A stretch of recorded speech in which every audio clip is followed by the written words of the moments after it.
Hey everybody, I'm a bit late to this, but I have here on me the Redmi Note 7. And damn, this is another one of those budget Chinese phones that just offer so much for the value.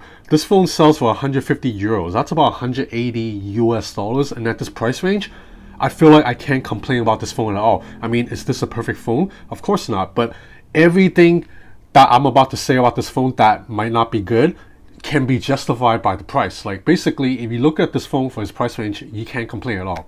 So let's go over the hardware and specs really quick. You have a 6.3-inch LCD panel with 1080p resolution. So this display looks good.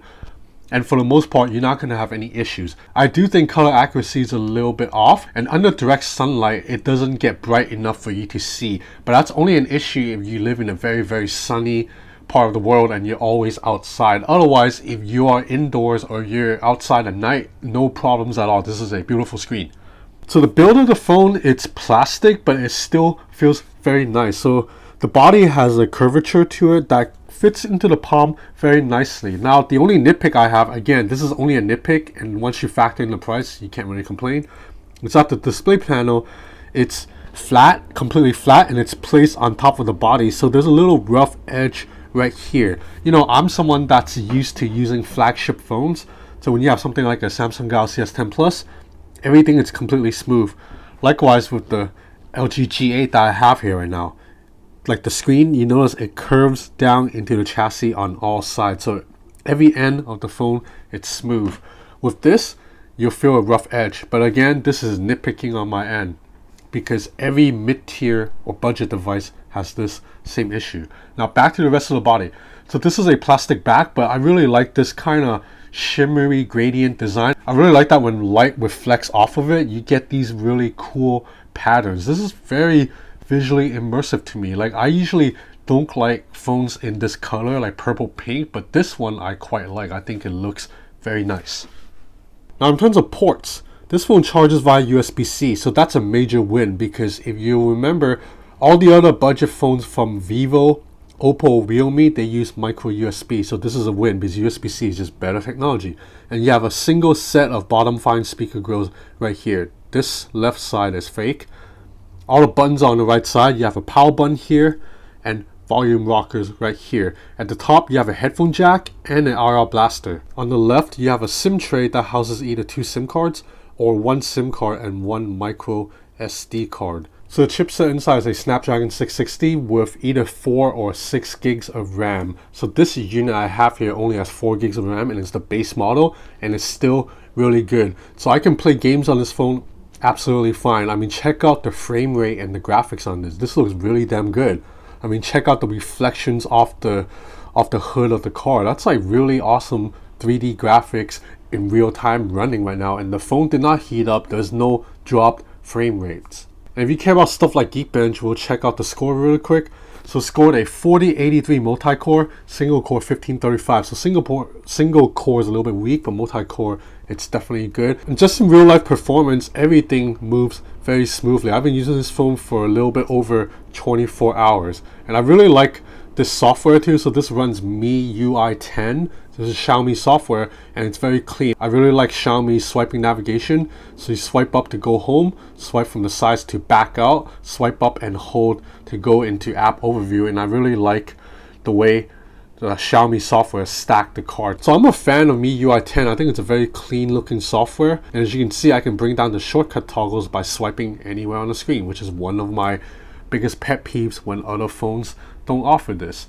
Now moving to the back, this is probably the main selling point of the phone. It has a 48 megapixel main camera with a 5 megapixel depth sensor. So this 48 megapixel camera has already been seen a bunch of times. It's basically the same system used in the Vivo V15 Pro or the Oppo F11 Pro or the Honor View 20. It's basically 48 megapixel in name, but really what you want to use it for is to shoot 12 megapixel photos. In fact, almost 99% of the time when you use this Redmi Note 7's camera, it's going to be shooting in 12 megapixels. The only time you can even activate 48 when you go to Pro mode, and up here you have this toggle. But when you shoot in 48, you'll notice that image gets a little bit noisy. So it's better to just shoot at 12 megapixel because the phone uses a quad Bayer technique that will combine 4 pixels into one, so you get sharper images. So overall, camera performance is pretty good.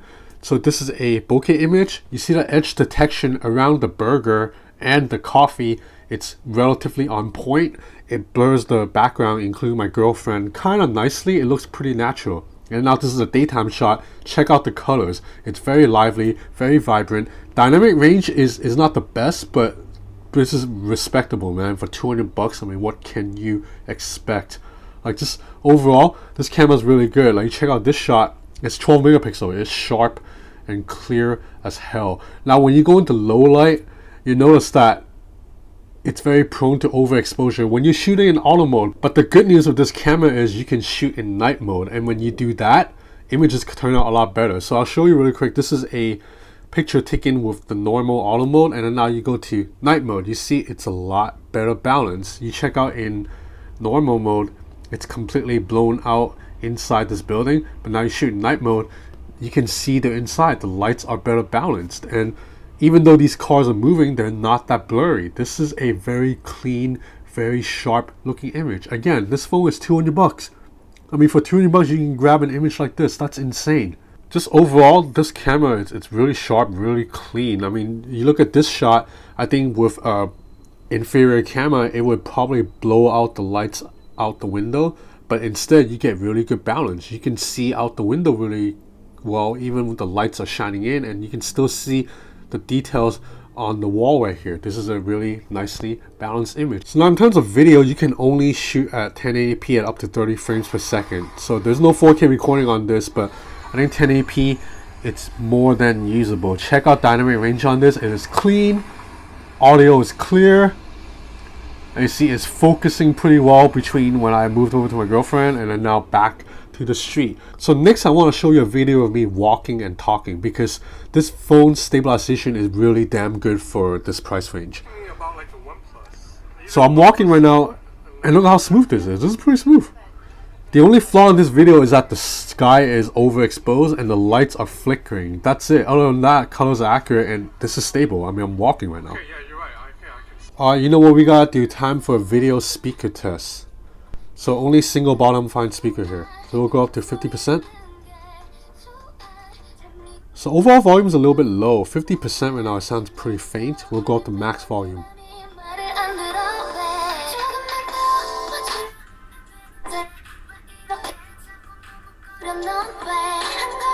So the speakers are okay. I think overall volume is a little bit low, but at least you don't get distortion at max volume, and the screen looks good. So in terms of battery life, there's a 4000 milliamp hour battery inside, so this phone will definitely last you all day.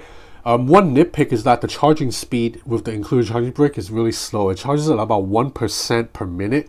So that means you have to plug in for 45 minutes just to top up 45%. That's a bit low compared to other phones. Even budget devices like the Realme 3 have like fast charging. That charges at twice the speed basically. But other than that, I cannot complain about this phone at all. At this price range, this is absolutely a steal and an amazing value. This phone's videos are so crisp and so smooth, I'm blown away. And the overall feel of the phone feels pretty nice. Other than my little nitpick that the rough edge right here, nothing about this phone feels cheap. And I really like the kind of gradient back too. So that's it for now. If you want to see me do more testing with this phone, let me know what you'd like to see. I'll definitely try to follow up. In the meantime, you feel free to follow me on Instagram at Ben's Gadget Reviews. That's my Instagram account. I post a lot of photos and video samples on that if you want to see more. And also you can follow me on Twitter at NixGadgetUp. I also have a website, nixgadgetup.com. So if you're interested in my work, you can follow me on all those channels. And of course, you can subscribe to this channel too if you like my work. I'd really appreciate it. So that's it for now. Thanks for watching.